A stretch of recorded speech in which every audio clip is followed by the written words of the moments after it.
हाँ जी, तो कैसे हो आप लोग? मैं आपका नीलेश भैया बहुत-बहुत स्वागत करता हूँ इस यूट्यूब चैनल पे। दोस्तों आज की इस वीडियो में हम लोग पढ़ेंगे क्लास 10th का जो सोशल साइंस यानी सामाजिक विज्ञान है, उसका जो फर्स्ट चैप्टर है, यूरोप में राष्ट्रवाद का उदय।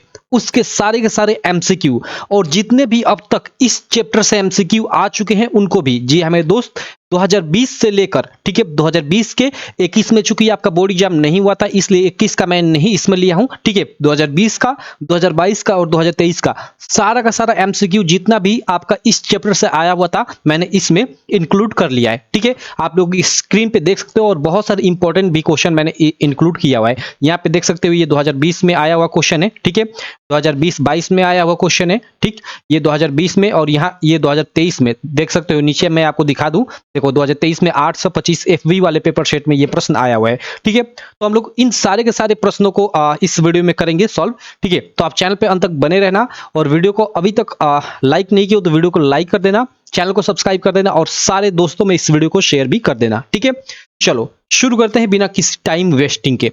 पहला क्वेश्चन आप स्क्रीन पे देख सकते हो, काफी शानदार सा, काफी मस्त क्वेश्चन है। ठीक है, कि फ्रेडरिक सार्यू कौन था भाई? ठीक है, फ्रेडरिक सार्यू था, इस तरह से क्वेश्चन पूछ सकता है, या फ्रेडरिक सार्यू कौन था? ऑप्शन आप देख सकते हो कि एक आंदोलनकारी था, एक चित्रकार था, एक पत्रकार था, या फिर इनमें से कोई नहीं। तो सही ऑप्शन आप जानते हो कि फ्रेडरिक सार्यू ने 4 चित्रों की श्रृंखला बनाई। आप लोग का फर्स्ट पेज जो है उस पे इसके बारे में दिया गया है। तो एक ये चित्रकार था, ये फर्स्ट वाला ऑप्शन बिल्कुल आपका राइट हो जाएगा इस क्वेश्चन के लिए। ठीक है, चलो अब देखो यार, यहाँ एक थोड़ा मैं लक्ष्य बैच के भी बारे में थोड़ा सा बता दूं, उसके बाद इसमें मैंने लगभग 33 से 35 की 34 क्वेश्चन लिया है। ठीक है, सारे के सारे को हम लोग पूरी तेजी में सॉल्व करेंगे, लेकिन उससे पहले थोड़ा सा मैं आपको लक्ष्य बैच के बारे में बताना चाहूंगा। लक्ष्य बैच एक्चुअली है क्या? देखो ये हमारी ऐप है, अभी आपको जो स्क्रीन पे दिख रही होगी, यूपीएमएस पे स्टडी कर कर, इसे आप गूगल प्ले स्टोर से डाउनलोड कर सकते हो। ठीक है, आपको लक्ष्य बैच लेना हो या ना लेना हो, ऐप डाउनलोड कर लेना, आपके स्टडी में काफी हेल्प करेगी। ठीक है, अब देखो यहाँ पे हमने एक लक्ष्य बैच, इस ऐप पे हमने लक्ष्य बैच लॉन्च किया है। ठीक है, जिसपे अभी आपको ऑफर चल रहा है। जो लक्ष्य बैच 299 रुपए का था, आपको मात्र 99 रुपए में मिल रहा है। और इस लक्ष्य बैच में आपको मिलेगा क्या? तो आपको 2023 के, चूंकि 2023 से पीछे के जो मतलब क्वेश्चन थे ना, वो थोड़ा आपका ओल्ड पैटर्न पे हो गया था, तो इसलिए मैं 2023 से पीछे के क्वेश्चन नहीं लिया हूं, क्वेश्चन पेपर की मैं बात कर रहा हूं। ठीक है, प्रीवियस ईयर क्वेश्चन पेपर की, तो केवल 2023 का। ठीक है, Hindi, English, math, science, social science, हर एक सब्जेक्ट का सातों सातों कोड का। ठीक है, आप जानते हो कि हर एक साल सातों सात सेट के पेपर होते हैं, तो सातों सातों सेटों का सॉल्यूशन यहाँ पे मिल जाएगा। उसके अलावा बोर्ड द्वारा जारी मॉडल पेपर, उसके अलावा मैं यहाँ बहुत सारा अपनी तरफ से मॉडल पेपर बनाया हूँ, उसका सॉल्यूशन। तो आप ज्वाइन कर सकते हो ये लक्ष्य बैच हमारी ऐप पे मात्र 99 रुपए पे। ठीक है, चलो लक्ष्य बैच पे ही आपको पेमेंट करने का ऑप्शन मिल जाएगा। ठीक, अगर कोई दिक्कत हो तो वहीं पे मेरा नंबर भी मिल जाएगा, आप कॉल भी कर सकते हो। चलो अब हम लोग क्वेश्चन को लगाते हैं। ठीक है, यहाँ पे देखो, अब देखो थोड़ा सा 1 मिनट मैं थोड़ा सा सैंपल भी आपको दिखाता हूँ। आप कहोगे कि भैया आप सैंपल नहीं दिखाते हो, तो अभी आप स्क्रीन पे देख सकते हो। ठीक है, अभी जो आप ये स्क्रीन पे देख रहे हो, ये यूपी बोर्ड के द्वारा जारी ऑफिशियल मॉडल पेपर है, बोर्ड की तरफ से यूपी बोर्ड ने इसको जारी किया है। अब देखो ये हम लोग का 6 से 8 पेजों तक मैं आपको दिखा देता हूँ। ये आप देख सकते हो नीचे, ये यहाँ था ऑब्जेक्टिव, ये अब आपका सब्जेक्टिव आ गया। देखो यहाँ तक तो ये 5वें, यहाँ तक तो आपका ये पेपर हो गया। ठीक है, अब देखो इसके नीचे पूरा का पूरा पीडीएफ में ये सॉल्यूशन किया गया है। देखो सबसे पहले ये ऑब्जेक्टिव का आंसर की दिया हुआ है, और उसके बाद ये आपके ये जो सब्जेक्टिव क्वेश्चन है, देख रहे हो कितना अच्छे से इनका एकदम डीप में सॉल्यूशन किया गया है। देख सकते हो ऐसे पीडीएफ में आपको सॉल्यूशन मिलेगा। इससे क्या होगा कि कम समय में आप सारी चीजें पढ़ सकोगे। ठीक है, तो ये सब चीजें मिलेगा आपको लक्ष्य बैच में। इस तरफ आप देख सकते हो, जहां फिगर की जरूरत पड़ेगी वहां पे देखो ये फिगर आपको बनाया गया है, सारी चीजें एकदम डिटेल में मिलेंगी। ठीक है, तो चलो आप लोग देख सकते हो, ये रहा लक्ष्य बैच। अब चलो हम लोग अपने क्वेश्चन को करते हैं, इसको मैं साइड करता हूं। हम लोग आते हैं अपने यहाँ पे, हाँ ओके, चलो अब यहाँ पे हम लोग क्वेश्चंस को सॉल्व करना शुरू करते हैं भाई। ठीक है, बहुत हुआ लक्ष्य बैच के बारे में। ठीक है, अब चलो हम लोग इन क्वेश्चंस को सॉल्व करना शुरू करते हैं। यहाँ पे पहला क्वेश्चन आप स्क्रीन पे देख लिए, सॉल्व हो गया। ठीक है, उसके बाद सेकंड क्वेश्चन आप स्क्रीन पे देख सकते हो। सेकंड क्वेश्चन क्या है? सेकंड क्वेश्चन है कि इनमें से किस वर्ष फ्रांस में नागरिक संहिता, जिसे नेपोलियन की संहिता के नाम से भी जाना जाता है, का उदय हुआ? ठीक है, और यहाँ पे देख सकते हो 4 ठे ऑप्शन दिए है कि 1802 में, 1804 में या 1806 में। ठीक है, तो सही ऑप्शन हो जाएगा आपका क्वेश्चन नंबर सेकंड के लिए ये सी वाला, 1804 में नेपोलियन संहिता आई थी। ठीक है, चलो अगला हम लोग देख लेते हैं क्वेश्चन नंबर थर्ड वाला। ठीक है, क्वेश्चन नंबर थर्ड क्या है? आप लोग देख सकते हो ये 2023 में 8 से 25 ईवाई पेपर सेट में आया हुआ प्रश्न है, ठीक है, कि निम्नलिखित में से कौन सा 1804 के नेपोलियन कोड में नहीं जोड़ा गया था। ओके, क्या नहीं जोड़ा गया था? जन्म से प्राप्त विशेषाधिकार या समंती व्यवस्था का अंत, ठीक है, और संपत्ति का अधिकार या कानून के समक्ष समानता। ये आपका 4 ऑप्शन दिया हुआ है, ठीक है। तो क्वेश्चन नंबर 3 के लिए आपका ये फर्स्ट ऑप्शन सही हो जाएगा। जन्म से प्राप्त विशेषाधिकार खत्म कर दिया गया था, कहने का मतलब कि नहीं जोड़ा गया था, ठीक है, तो इसलिए ये फर्स्ट ऑप्शन बिल्कुल राइट हो जाएगा। चलो अगला क्वेश्चन 3 के बाद 4th नंबर कर लेते हैं। 4th नंबर क्वेश्चन आप स्क्रीन पे देख सकते हो कि फ्रांसीसी क्रांति का प्रारंभ किस वर्ष हुआ। भाई 1789 में, सब लोग जानते हो फ्रांसीसी क्रांति का प्रारंभ कब हुआ था, 1789 में, और फ्रांस को गणतंत्र कब मिला, तो 1848 में, ठीक है। तो ये दो आप डेट याद रखना, आपके एग्जाम में पूछा जाता है, ठीक है। चलो ये 2020 और 22 के पेपर में आया था। उसके बाद यहाँ पे देखो एक 5वां क्वेश्चन है, नीचे आप लोग देख सकते हो, और ये 2023 के देखो 8 से 25 ईवाई एफबी और एफसी 3 सेटों में आया हुआ था। 2023 में जो पेपर हुआ था उसमें 3 सेटों में आया हुआ था ये प्रश्न कि फ्रांस की क्रांति कब प्रारंभ हुई थी। भाई 1789 में, अभी मैं आपको बताया, ठीक है। चलो तो ये हम लोग के 5 क्वेश्चन हो गए। इधर आ जाते हैं 5 के बाद 6 नंबर क्वेश्चन पे। 6 नंबर क्वेश्चन आप स्क्रीन पे देख सकते हो। यह क्या है कि यंग इटली सोसाइटी का संस्थापक था। यंग इटली सोसाइटी का संस्थापक कौन था? 2020 में आया हुआ क्वेश्चन आप लोग देख सकते हो, गैरीबाल्डी, बिस्मार्क और मेजनी। ये आप लोग का 4 ऑप्शन दिया हुआ है। तो सही ऑप्शन भाई यंग इटली और यंग यूरोप आपने पढ़ा होगा, ये मेजनी, ठीक है, मेजनी संस्थापक था। यंग इटली और यंग यूरोप नामक ये जो संस्था थी, ठीक। चलो आगे चलते हैं। अगला 6 के बाद देखो मेजनी यहाँ पे, जिसको आप जिउसेप्पे मैत्सिनी भी कहते हो, तो शायद आप इसमें कंफ्यूज हो, नहीं वही जिउसेप्पे मैत्सिनी है ना, उसी को मेजनी कहा जाता है, ठीक। तो कोई कंफ्यूजन नहीं होना चाहिए। तो क्वेश्चन नंबर 6 हो गया। अब देखो क्वेश्चन नंबर 7 है, आप स्क्रीन पे देख सकते हो। क्वेश्चन नंबर 7 क्या है कि फ्रांस में गणतंत्र की घोषणा किस वर्ष हुई? भाई 1789 में फ्रांसीसी क्रांति स्टार्ट हुई और 1848 में मतलब घोषणा हुई। 1 मिनट यार, लाइट आ गई, शायद दिक्कत हो यहाँ पे लाइट की। मैं देख लेता हूं, 1 मिनट थोड़ा सा। ओके चलो चलो, ओके कोई दिक्कत नहीं है, ठीक। चलो तो हमने क्वेश्चन नंबर 7 कर लिया। फ्रांस में गणतंत्र की घोषणा 1848 में हुई। चलो क्वेश्चन नंबर 8 देख लेते हैं। क्वेश्चन नंबर 8 आप स्क्रीन पे देख सकते हो, काफी मस्त क्वेश्चन है। 2022 में भी आया था और 2023 के एफए और एफसी यानी 2 कोडों में आया हुआ था, ठीक है। कि निम्न में से यह किसका कथन है कि जब फ्रांस सीखता है तो बाकी यूरोप को सर्दी जुकाम हो जाता है? यह किसका कथन है भाई, ठीक है?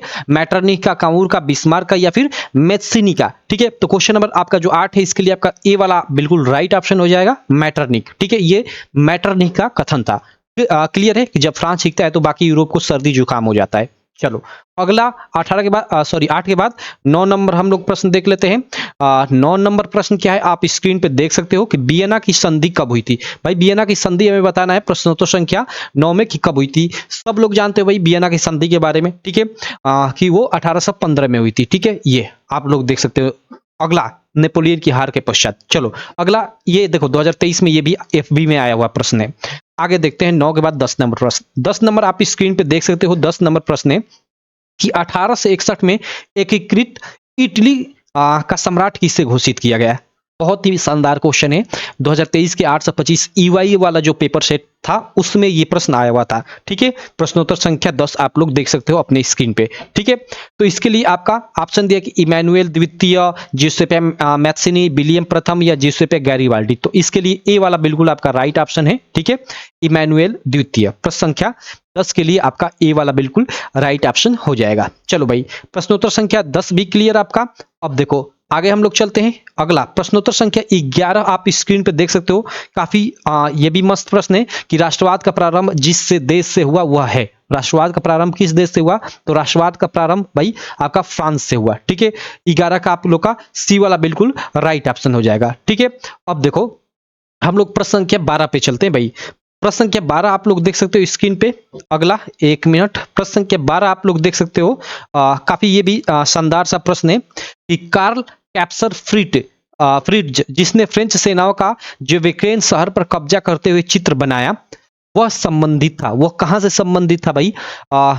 इटली से, यूनान से, पोलैंड से या फिर जर्मनी से? ये हमें ऑप्शन दिया हुआ है चार्ट है प्रश्न संख्या 12 के लिए। ठीक है, तो देखो इसका आपका बिल्कुल राइट जो ऑप्शन होगा वो आपका जर्मनी से हो जाएगा भाई, डी वाला आपका। ठीक है, ये आप मतलब फिगर इसका ना आप एनसीईआरटी की बुक में देखोगे तो फर्स्ट चैप्टर में पूरा का पूरा ये बनाया गया है। ठीक, चलो तो उसके बाद 12 के बाद हम लोग 13 नंबर चलते हैं। 13 नंबर क्वेश्चन आप स्क्रीन पे देख सकते हो। 13 नंबर क्वेश्चन है कि जर्मनी को किस वर्ष एक स्वतंत्र राष्ट्र घोषित किया गया। ओके, जर्मनी को किस वर्ष एक स्वतंत्र राष्ट्र घोषित किया गया, ये हमें बताना है प्रश्न संख्या 13 के लिए। ठीक है, आप लोग देख सकते हो 1871 है, 72 है, 1876 है, 1880। सही ऑप्शन आपका ए वाला है 1871। ठीक, चलो उसके बाद क्वेश्चन नंबर 13 के बाद क्वेश्चन नंबर 14 आप अपने स्क्रीन पे देख सकते हो। ठीक है, यह क्या है कि जर्मनी के एकीकरण का श्रेय इनमें से किसे दिया जाता है, और 2020 और 22 के बोर्ड एग्जाम में यह प्रश्न आया हुआ है, प्रश्न संख्या 14। ठीक है, देखो जर्मनी के एकीकरण का श्रेय किसे दिया जाता है ये हमें बताना है। तो जर्मनी के एकीकरण का श्रेय सब लोग याद रखना ऑटो वन बिस्मार्क को दिया जाता है। ए वाला बिल्कुल आपका राइट ऑप्शन हो जाएगा। ठीक, बाकी सब आपका गलत हो जाएगा। जर्मनी के एकीकरण का श्रेय ऑटो वन बिस्मार्क को दिया जाता है, सिंपल सा आप लोग याद रखना। चलो अगला 14 के बाद हम लोग 15 नंबर क्वेश्चन देख लेते हैं। 15 नंबर क्वेश्चन आप स्क्रीन पे देख सकते हो, ये भी काफी मस्त क्वेश्चन है आपका। ठीक है, और आप लोग देख सकते हो कि 2023 के एफए और एफडी पेपर सेट में ये आया हुआ प्रश्न है। ठीक है, कि जर्मनी के एकीकरण में मुख्य भूमिका किसकी थी ये हमें बताना है। और आपका चार्ट है, ऑप्शन देख सकते हो, काफी कंफ्यूजिंग ऑप्शन भी आप लोगों के लिए दिया हुआ है। ठीक है, कि Giuseppe Garibaldi, Napoleon Bonaparte, Otto von Bismarck या फिर विलियम प्रथम। तो भाई जर्मनी के एकीकरण में मुख्य भूमिका, और जर्मनी के एकीकरण अभी हमने ये क्वेश्चन पढ़ा कि जर्मनी के एकीकरण का श्रेय किसे दिया जाता है, तो ऑटो वन बिस्मार्क को। तो जर्मनी के यहाँ पे एकीकरण में मुख्य भूमिका ऑटो वन बिस्मार्क की ही थी, सिंपल। तो ये आपका ऑटो वन बिस्मार्क सही हो जाएगा। जर्मनी से आप सीधे सीधे याद रखना कि ऑटो वन बिस्मार्क संबंधित है, Germany means auto von Bismarck, काम खत्म। ठीक है, चलो अगला हम लोग 15 के बाद 16 नंबर प्रश्न देख लेते हैं। भाई 16 नंबर प्रश्न आप अपने स्क्रीन पे देख सकते हो। ठीक है, यह क्या है कि नेपोलियन का संबंध किस देश से था, नेपोलियन का संबंध किस देश से था हमें ये बताना है। ठीक है, जर्मनी से था, इटली से था, फ्रांस से या फिर इंग्लैंड से। सही ऑप्शन आपका सी वाला हो जाएगा, फ्रांस से था। ठीक है, 2020 में आया हुआ प्रश्न था। ठीक, चलो उसके बाद 17 नंबर प्रश्न आप अपने स्क्रीन पे देख सकते हो। ठीक है, कि नेपोलियन संबंधी था। अरे यार 2 बार इसी प्रश्न को लिख दिया क्या। ओके, मतलब एक बार ये 2020 में ऐसे ये प्रश्न पूछा गया था, इसके लिए ये ऑप्शन दिया था। और देखो ये 2023 के एफबी वाले पेपर सेट में पूछा था, और ऐसे नेपोलियन संबंधी था, इस प्रकार प्रश्न पूछा गया था। और इसके लिए ये ऑप्शन दिया था कि फ्रांस, जर्मनी से, इटली से या फिर इनमें से कोई नहीं, तो फ्रांस से, सिंपल। ठीक है, मतलब एक ही क्वेश्चन को बदल बदल कर, अलग अलग स्टाइल में लिखकर ऑप्शन बदल कर भी दे सकता है। ठीक, चलो उसके बाद 18 नंबर क्वेश्चन आप स्क्रीन पे देख सकते हो। 18 नंबर क्वेश्चन है कि इटली का एकीकरण किसके नेतृत्व में किया गया। अब ये इंपॉर्टेंट क्वेश्चन है काफी। ठीक है, ऑटो वन बिस्मार्क तो होगा नहीं, क्योंकि ये आपका मतलब जर्मनी से संबंधित है ऑटो वन बिस्मार्क। ठीक है, तो ये तो होगा नहीं। ठीक है, नेपोलियन होगा नहीं, ये भी फ्रांस से संबंधित है। ठीक, अब जियुसेप्पे गैरिबाल्डी और विलियम प्रथम में कौन होगा भाई, तो आपका देखो इटली के एकीकरण के नेतृत्व के लिए आप याद रखना कि आपका जो जियुसेप्पे गैरिबाल्डी है वो काफी फेमस है। ठीक है भाई, तो इसके लिए आपका क्वेश्चन नंबर जो 18 है, ठीक है, इसके लिए आपका ए वाला ऑप्शन बिल्कुल राइट हो जाएगा। ठीक, इटली का एकीकरण का नेतृत्व किसने किया था, तो जियुसेप्पे गैरिबाल्डी ने। ठीक, चलो अगला प्रश्न देख लेते हैं 18 के बाद 19 नंबर प्रश्न आप स्क्रीन पे देख सकते हो। ठीक है, कि जियुसेप्पे मैत्सिनी का संबंध था। भाई जियुसेप्पे मैत्सिनी जो था उसका संबंध कहां से था, और इसने जियुसेप्पे मैत्सिनी ने ही क्या किया था, यंग इटली और यंग यूरोप नामक जो संगठन थे उसकी स्थापना किया था। इस चीज को याद आप लोग रखना। ठीक है, चलो तो क्वेश्चन नंबर जो 19 है, इसके लिए आपका ऑप्शन देखो, इटली के एकीकरण से ये संबंधित था, या जर्मनी के एकीकरण से, इंग्लैंड के राष्ट्रवाद से, या फ्रांस के राष्ट्रवाद से। तो जियुसेप्पे मैत्सिनी जो था ना, ये भी आपके इटली के इटली से संबंधित था। ठीक है, ठीक है, इटली के एकीकरण से संबंधित था। गैरिबाल्डी भी आप लोग का इटली के एकीकरण से ही संबंधित था। ठीक है, और वही ऑटो वन बिस्मार्क आपका जर्मनी से था। इस बात को याद रखना, ऑटो वन बिस्मार्क का नाम आ जाए तो जर्मनी चले जाना, सिंपल। ठीक, और उसके अलावा आपका जियुसेप्पे मैत्सिनी, गैरिबाल्डी आ गया, या फिर कामूर आ गया। ठीक है, तो इनके लिए आप इटली चले जाना, काम खत्म। 3 लोग इटली जो फेमस है, और एक ऑटो वन बिस्मार्क जर्मनी। ठीक, क्लियर। इसमें काफी कंफ्यूजन होती है, आप इधर उधर ऑप्शन क्लिक कर आ जाओगे। चलो आगे चलते हैं, एक बार मैं और दोहरा देता हूं। Auto von Bismarck means Germany. ठीक है, जियुसेप्पे मैत्सिनी, गैरिबाल्डी और कामूर, ये तीनों लोग आपके इटली। क्लियर है, कंफ्यूजन तो नहीं होगा ना। ये 3 लोग इटली से संबंधित थे और ऑटो वन बिस्मार्क जर्मनी से संबंधित था। क्लियर? चलो, ऐसा पूछ भी सकता है कि जियुसेप्पे मैत्सनी किस देश से संबंधित था। ऑप्शन दे देगा इटली, जर्मनी, फ्रांस और एक और किसी देश का नाम दे देगा, इनमें से कोई नहीं, कुछ भी ऑप्शन बना सकता है और आपसे पूछा जा सकता है। ठीक है, तो आपका जो जियुसेप्पे मैत्सनी था, गैरिबाल्डी था, काउर था, ये तीनों के तीनों इटली से संबंधित थे और वहीं जो ऑटो वन बिस्मार्क था जर्मनी से संबंधित था। इसमें मैं इतना जोर क्यों दे रहा हूं, क्योंकि ये पूछेगा इस साल आपको फंसा फंसा कर। ठीक है, चलो, तो 19 नंबर क्वेश्चन क्लियर। अब चलो 20 नंबर क्वेश्चन देख लेते हैं। क्वेश्चन नंबर 20 आप अपने स्क्रीन पे देख सकते हो, काफी ये भी शानदार सा क्वेश्चन है। ठीक है, कि निम्न में से 1832 की किस संधि के फलस्वरूप यूनान को एक स्वतंत्र राष्ट्र के रूप में मान्यता मिली। और 2020 में ये आया हुआ प्रश्न है, आई थिंक जो 2023 में भी आया हुआ था, मैंने मतलब इसको ध्यान नहीं दिया है। ठीक है, चलो कोई दिक्कत नहीं, इंपॉर्टेंट है प्रश्न। ठीक है, तो देखो 1832 की किस संधि के फलस्वरूप यूनान को एक स्वतंत्र राष्ट्र के रूप में मान्यता मिली, तो वो आपका था कुस्तुनतुनिया की संधि। देखो यहाँ पे पेरिस की संधि, वर्साय की संधि, वियना की संधि, कुस्तुनतुनिया की संधि। काफी मतलब सारा का सारा इसमें जो ऑप्शन है ना बिल्कुल कंफ्यूजिंग है, लेकिन सही ऑप्शन आपका कुस्तुनतुनिया की संधि, ये डी वाला आपका बिल्कुल राइट हो जाएगा। ठीक, चलो, कई लोग तो कुस्तुनतुनिया की संधि नाम भी नहीं सुने होंगे, मैं जानता हूं। अगर आप एनसीईआरटी की एक एक लाइन पढ़ोगे तब ये मिलेगा। ठीक है, चलो आगे देखते हैं। 20 के बाद हम लोग 21 नंबर प्रश्न देख लेते हैं भाई।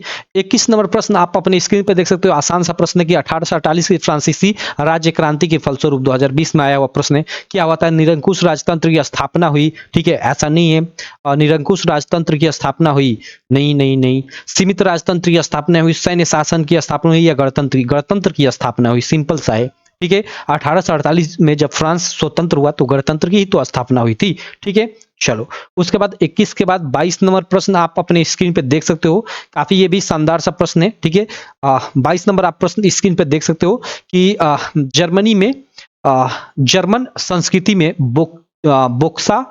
बोक्सजिस्ट ओके का आशय था। ओके, काफी अंदर से ये प्रश्न लिया गया है, 2022 में आया भी था कि जर्मन संस्कृति में या जर्मनी संस्कृति में बोक्सजिस्ट का आशय था। क्या था बोक्सजिस्ट का आशय? और 4 ये ऑप्शन दिया है कि राष्ट्र था, संविधान था, आम जनता, या फिर सांसद। क्वेश्चन नंबर 22 के लिए, तो इसके लिए आपका सही ऑप्शन आपका फर्स्ट हो जाएगा, आपका राष्ट्र। ठीक है, बोक्सजिस्ट का मतलब जर्मन संस्कृति में राष्ट्र से था। ठीक है, चलो, उसके बाद 23 नंबर क्वेश्चन स्क्रीन पे देख सकते हो भाई। क्वेश्चन नंबर 23 क्या है? ठीक है, कि यहाँ पे देख सकते हो संसदीय प्रजातंत्र की स्थापना किस देश में सर्वप्रथम हुई थी। ओके, संसदीय प्रजातंत्र की स्थापना सर्वप्रथम किस देश में हुई थी, ये हमें बताना है क्वेश्चन नंबर 23 में। ठीक है, देखो क्वेश्चन नंबर 23 और इसके लिए ऑप्शन दिया है कि इटली में, इंग्लैंड में, फ्रांस में, या फिर जर्मनी में। बहुत सारे लड़के इसका फ्रांस आंसर चूज कर आएंगे, लेकिन वो गलत हो जाएगा, फ्रांस नहीं होगा, इसका सही ऑप्शन आपका इंग्लैंड होगा। संसदीय प्रजातंत्र की स्थापना किस देश में सर्वप्रथम हुई थी, तो वो आपका इंग्लैंड होगा। ठीक है, वेरी वेरी इंपॉर्टेंट क्वेश्चन है भाई। ठीक है, इसको याद रखना। काफी लोग इसको 90% मैं जानता हूं कि फ्रांस पे क्लिक कर आएंगे अगर एग्जाम में आ जाता है तो, अगर नहीं मेरी वीडियो देखे हैं तो सिंपल। चलो आगे देखते हैं। 23 के बाद 24 नंबर प्रश्न आप अपनी स्क्रीन पे देख सकते हो। 24 नंबर प्रश्न है कि जियुसेप्पे मैत्सिनी, जिसको मेजिनी भी कहा जाता है, याद रखना, मेजिनी और जियुसेप्पे मैत्सिनी दो लोग नहीं है, एक ही है। ठीक है, जियुसेप्पे मैत्सिनी द्वारा स्थापित गुप्त संगठन था यंग इटली और यंग यूरोप। तो यहाँ देखो यंग इटली है, यही सही हो जाएगा, बाकी यंग फ्रांस, यंग प्रसा, ये सब गलत, ये ऐसे ही गलत हो जाएगा। यंग इटली और यंग यूरोप दो ये संगठन थे जिसको स्थापित किसने किया था, जियुसेप्पे मैत्सिनी ने। ठीक है, 2022 में ये आया हुआ प्रश्न है। ओके, चलो यार गला थोड़ा थोड़ा बैठने लगा। चलो 24 के बाद 25 नंबर प्रश्न देखते हैं। 25 नंबर प्रश्न क्या है, आप अपने स्क्रीन पे देख सकते हो कि निम्नलिखित नेताओं में से किसने एक गुप्त संगठन यंग इटली बनाया। ओके, वही प्रश्न को उल्टा सीधा कर ये पूछा गया था। 2025 EX 2023 का पेपर सेट था, 825 EX, यानी EX वाले पेपर सेट में 2023 का पूछा गया प्रश्न था। तो यंग इटली का भाई जियुसेप्पे मैत्सिनी, बी वाला option, young Italy young Europe कहीं भी आ जाए, जियुसेप्पे मैत्सिनी, या जिसको आप मेजिनी भी कह सकते हो। ठीक है, चलो क्लियर है क्वेश्चन नंबर 25। आगे चलते हैं। उसके बाद क्वेश्चन नंबर 26 आप अपने स्क्रीन पे देख सकते हो, नेपोलियन की पराजय कब हुई 2022 में, इस प्रकार पूछा गया था। और यहाँ नेपोलियन बोनापार्टा, वही एक ही हुआ, नेपोलियन का पूरा नाम नेपोलियन बोनापार्टा। ठीक है, तो नेपोलियन बोनापार्टा की पराजय कब हुई। ठीक है, तो यहाँ पे देखो ये 2023 के ऐसे पूछा गया था 2023 में ईजेड वाले पेपर सेट में कि नेपोलियन बोनापार्टा की पराजय कब हुई थी और नेपोलियन की पराजय कब हुई थी, ये 2022 में इस तरह से पूछा गया था। बात तो एक ही हुआ भाई, आंसर तो इसका एक ही होगा। ठीक है, तो आप देख सकते हो ऑप्शन इसके लिए दिया है 1814। ठीक है, 1814 दिया है, 1815 और 1816 और 1817। ठीक है, क्वेश्चन नंबर हम लोग का 26 के लिए। तो देखो इसके लिए आपका जो राइट ऑप्शन होगा वो आपका बी वाला हो जाएगा भाई, 1815। इसी के फलस्वरूप, इसी हार के पश्चात मतलब वर्साय की संधि हुई थी, आप सब लोग जानते हो। सॉरी वियना की संधि। ठीक है, चलो तो क्वेश्चन नंबर 26 भी क्लियर। चलो भाई, क्वेश्चन नंबर 26 के बाद क्वेश्चन नंबर हम लोग 27 देख लेते हैं। क्वेश्चन नंबर 27 स्क्रीन पे देख सकते हो, 2022 में भी आया था और 23 के ईजेड वाले पेपर सेट में आया था कि ऑटो वन बिस्मार्क का संबंध किस देश से था। भाई ऑटो वन बिस्मार्क कहां से संबंधित था? भाई मैं कई बार आपको बता चुका हूं, ऑटो वन बिस्मार्क कहीं भी आ जाए तो आप कहां चले जाना भाई, जर्मनी चले जाना। ठीक है, तो क्वेश्चन नंबर 27 के लिए आपका बी वाला ऑप्शन बिल्कुल राइट हो जाएगा। ऑटो वन बिस्मार्क आ जाए, जर्मनी चले जाना। ठीक है, जिस पे गैरीबाल्डी आ जाए, उसके अलावा कामूर आ जाए, ठीक, तो आप कहां चले जाना, आप इटली चले जाना। ठीक है, गैरीबाल्डी आ जाए तो आप इटली जाना। क्लियर। चलो अगला 27 के बाद हम लोग 28 नंबर क्वेश्चन देखते हैं। 28 नंबर आप स्क्रीन पे देख सकते हो कि निम्नलिखित में से किसे 1871 में जर्मनी का प्रथम सम्राट घोषित किया गया। 2022 में प्रश्न आया था। ठीक है, जर्मनी का प्रथम सम्राट किसे घोषित किया गया था? आप ऑप्शन देख सकते हो प्रश्न संख्या 28 के लिए, विलियम प्रथम, विलियम द्वितीय, फ्रेडरिक विल्हेम प्रथम या फ्रेडरिक विल्हेम चतुर्थ। सही ऑप्शन आपका विलियम प्रथम हो जाएगा। ठीक है, चलो क्वेश्चन नंबर 28 के बाद 29 नंबर प्रश्न देख सकते हो भाई, यह आपका 2023 में ईएक्स वाले पेपर सेट में आया हुआ प्रश्न है कि निम्नलिखित में से किसे 1871 में जर्मनी का प्रथम सम्राट घोषित किया गया। ओके, वही प्रश्न इसको घुमा घुमा कर पूछ दिया है आपका विलियम प्रथम। ठीक है, कौन हो जाएगा भाई?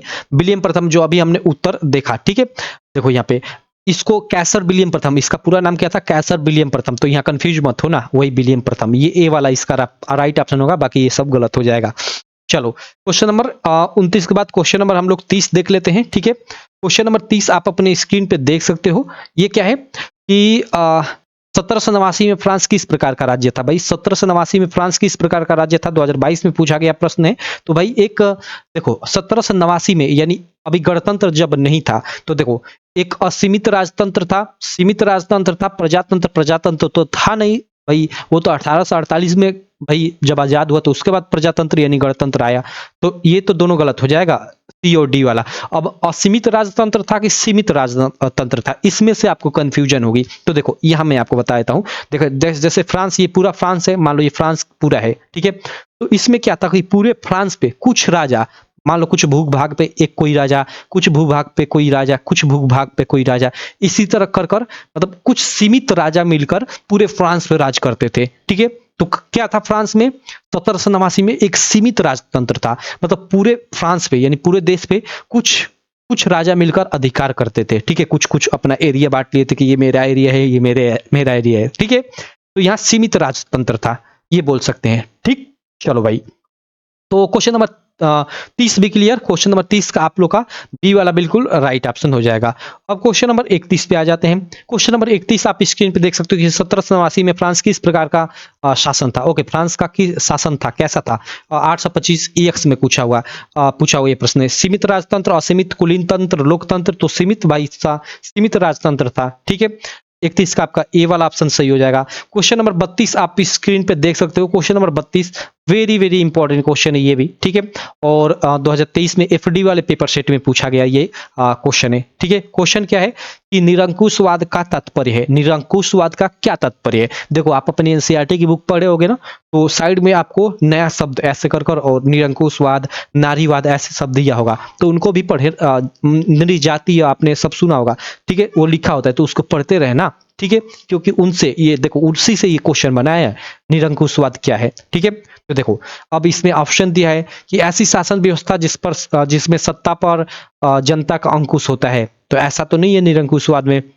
ऐसी शासन व्यवस्था जिसमें सत्ता पर किसी का अंकुश नहीं होता। ठीक है, ये हम लोग बोल सकते हैं सही है। ऐसी शासन व्यवस्था जिसमें सत्ता पर कुछ व्यक्तियों का अंकुश होता है। ठीक है, या ऐसी शासन व्यवस्था जिसमें बहुसंख्यक का सत्ता, नहीं नहीं नहीं नहीं, यह ऐसी शासन व्यवस्था जिसमें सत्ता पर किसी का अंकुश नहीं होता। ठीक है, ये हम लोग बोल सकते हैं। ठीक है, क्वेश्चन नंबर 32 के लिए आपका बी वाला आपका बिल्कुल राइट ऑप्शन हो जाएगा। ठीक है, चलो आगे चलते हैं। क्वेश्चन नंबर 32 के बाद क्वेश्चन नंबर हम लोग 33 पर देख लेते हैं। क्वेश्चन नंबर 33 क्या है कि उदारवाद से तात्पर्य है। ये भी 2023 में एफडी वाले पेपर सेट में पूछा गया प्रश्न था। उदारवाद से हमें यहाँ क्या तात्पर्य है ये हमें बताना है क्वेश्चन नंबर 33 में। ठीक है, ऑप्शन दिया कि निजी संपत्ति का अभाव, राज्य द्वारा आर्थिक गतिविधियों पर पाबंदी, व्यक्ति को स्वतंत्रता तथा कानून के समक्ष समानता। बिल्कुल ये आपका सी वाला राइट ऑप्शन होना चाहिए। उदारवाद का यही मतलब है, ठीक है, कि व्यक्ति को स्वतंत्रता तथा कानून के समक्ष समानता दी जाए, बराबरी दी जाए। ठीक है, तो ये सी वाला आपका बिल्कुल राइट हो जाएगा क्वेश्चन नंबर 33 के लिए। ठीक है, चलो भाई क्वेश्चन नंबर 33 के बाद हम लोग क्वेश्चन नंबर 34 देख लेते हैं। क्वेश्चन नंबर 34 आप अपने स्क्रीन पे देख सकते हो। ठीक है, ये क्या है कि लाइप्सिंग, ठीक है, लाइप्सिंग का युद्ध कब हुआ था? क्लियर। और यहाँ पे दिया हुआ ऑप्शन कि 1813 में, 1713 में, 1913 में, या फिर इनमें से कोई नहीं। तो ये वाला आपका इसका बिल्कुल राइट ऑप्शन हो जाएगा। आप अपनी एनसीईआरटी की बुक में देखोगे तो जो लाइप्सिंग का युद्ध था उसको हारकर नेपोलियन के आते हुए डाकिये के रूप में दर्शाया गया है। ठीक है, डाकिये के रूप में मतलब उसके मतलब बैक से जो पर्चियां गिरती हैं वो पर्चियां वो इस बात को डिनोट करती हैं कि उसने किन किन भूभागों का हार कर आ रहा है। ठीक है, सिंपल। तो ये युद्ध कब हुआ था? तो 1813 में। आप सिंपल सा याद रखना। ठीक है, चलो तो ये हम लोग का लास्ट क्वेश्चन था, क्वेश्चन नंबर 34। तो हमने इस यूरोप में राष्ट्रवाद का उदय से 34 क्वेश्चन देखा, जिसमें बहुत सारे इंपॉर्टेंट क्वेश्चन थे और बहुत सारे जितने भी 2020 से, ठीक है, 2023 तक आप लोग के प्रीवियस ईयर क्वेश्चन पेपर आए हुए थे, सबको हमने इस वीडियो में देख लिया। ठीक है, इससे बाहर एक क्वेश्चन नहीं आएगा, आप इन सबको क्लियर कर लेना। और बाकी अगर आप अभी तक लक्ष्य बैच ज्वाइन नहीं किए हो तो मैं कहूंगा यार कि आप पहले तो हमारी ये ऐप डाउनलोड करो UPMSP study Google play store से, और उसके बाद इसी ऐप पे आपको आवर कोर्सेज के सेक्शन में लक्ष्य बैच मिल जाएगा, जिसका प्राइस था 299, लेकिन अभी 99 रुपये कर दिया गया है, जिसमें मैं आपको बताया कि आपको पूरा का पूरा प्रीवियस ईयर पेपर का बिल्कुल डिटेल में सॉल्यूशन मिल जाएगा। ठीक है, पीडीएफ सहित वीडियो, और साइड में आपको टेस्ट भी मिलेगा। उसके अलावा बोर्ड द्वारा जारी मॉडल पेपर, और मैं अपनी तरफ से बहुत सारे यहाँ पे मॉडल पेपर बनाया हूँ, उसका भी सॉल्यूशन। ठीक है, तो आपको ये बैच ज्वाइन करना चाहिए।